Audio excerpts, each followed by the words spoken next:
Raw's turn, and we was on the road, and we was doing everything. And then when everybody was a group effort. When it was Gunplay's turn, it was crickets. You see what I'm saying? So it's like, it was hard for me. What you want me to do? Nobody's. It's like, I got hit records. Nobody's giving me a budget. Nobody's doing nothing. So what you want me to?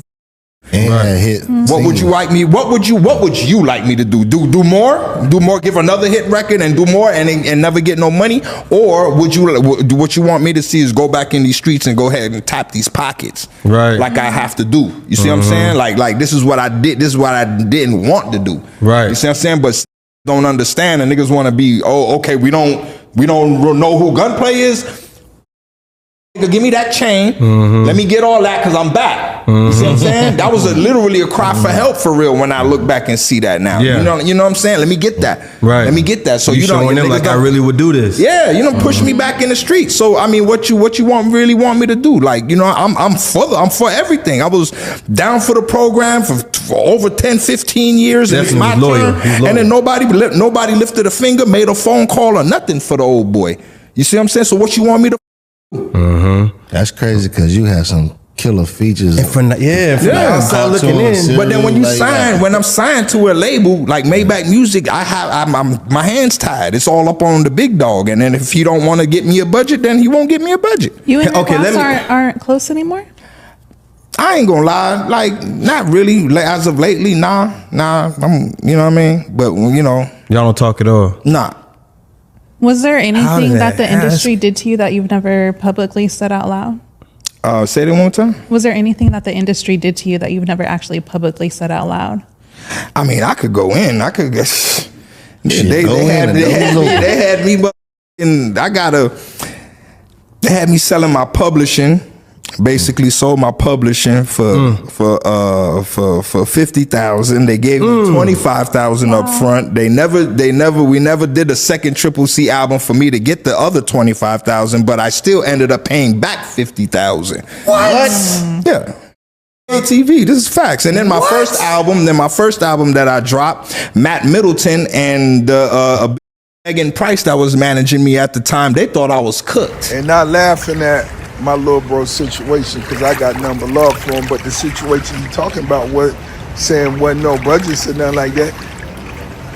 The distributor had done dropped you. They ain't want nothing to do with you. MMG just ain't give you the bad news. We told you just keep working, just keep grinding. Don't stop, don't quit. Yeah, that's how it goes. When they don't want to spend no money on you, ain't no more budgets. You ain't have a manager or none of that. So they ain't tell you. And I ain't want to break your heart. I want you to keep hustling, nigga. I always say you won't break it from being on top. And while I got all you niggas in group texts like, cause Rose always get the word. Make sure y'all plug in this South Beach Brew. This is Ricky Rose, new beer company from right here, South Beach. It's right here. It only makes sense. This the bomb. It's the motherfucking best. It's gonna be #1 just in a short time. So, fellas, put this in y'all group text. Tell all your bitches say hi.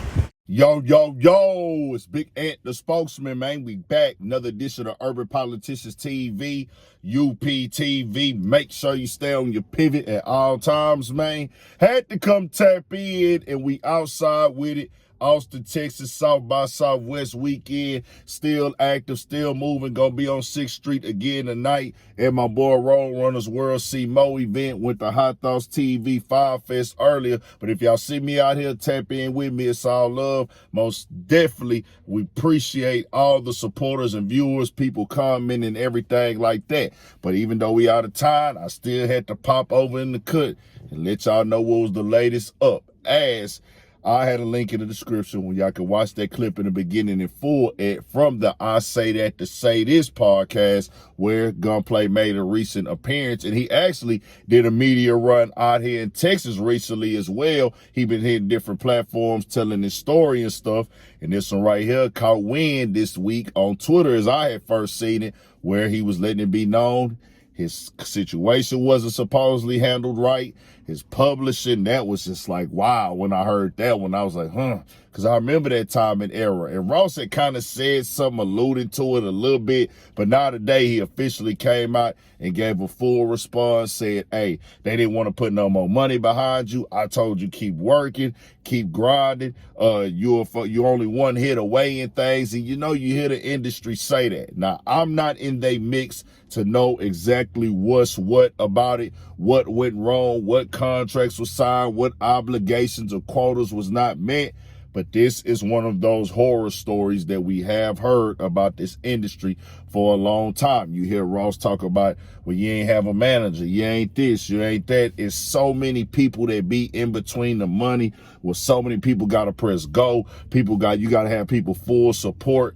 And I don't know what's what. I do know that Gunplay was loyal to the soil when it came to MMG, out here squabbling, putting it all on the line. I remember he caught that case that time when he had pulled the gun out on the guy, and it was all viral all over the internet. He had other things going on. And recently, I had seen stories, I didn't look into them in full, where he did have some issues going on with his wife or his kid's mother.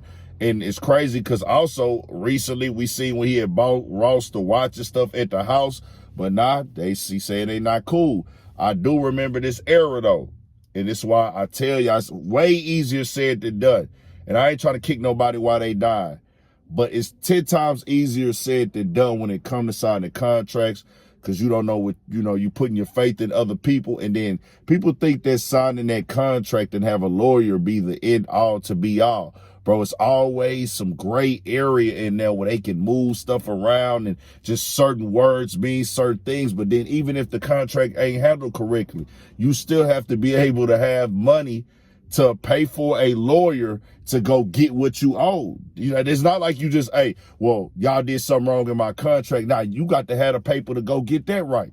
It's just so many levels and layers to it, man. But I do remember that era they talking about when Gunplay really had it for like 2 years. I remember, because Gunplay, I always liked the Gunplay, like his contribution to music, even if he was just on some turned up stuff. I remember that era, bro, that Triple C's, when they dropped that Triple C's tape with him, it was Young Breed or Bleed, one of them, I can't remember, Young Breed. I was jamming him. And then they had Mass Pike Miles. He was on like the Harmonizer, man. They was putting out quality music then.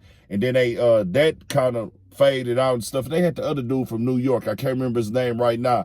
But when they came with MMG, when he got Meek Mill, Wale, Stanley, their Power Circle intro is the one where we see Gunplay make that leap lyrically. And that's the one I think where people start to respect Gunplay. And then also, after that, he did the song with Kendrick Lamar. It was Cartoons and Cereal, and then that Bible on the Dash was probably his biggest one. I actually went and watched Gunplay perform out in H-Town one night at Warehouse Live. Me and my boy BP pulled up and checked him out because I was riding the Gunplay every day one time, his tapes, everything. Bro had stepped his rapping and lyrical ability way up. So it's just, this is how this game go at times. Rick Ross threw some jabs in there, most definitely. That's what he gonna do at that time, but this is the business. It's out there. I don't know what's what. We would have to see what exactly went wrong. Gunplay was loyal to the soil, but this is the business, man. Y'all tell me what y'all think. We got more coming, more videos, all that. 1,000 for Shit Show. Stay on your pivot. Make sure y'all tap into that Patreon as well. Urban Politics TV got some exclusive stuff on there. More coming for Shit Show.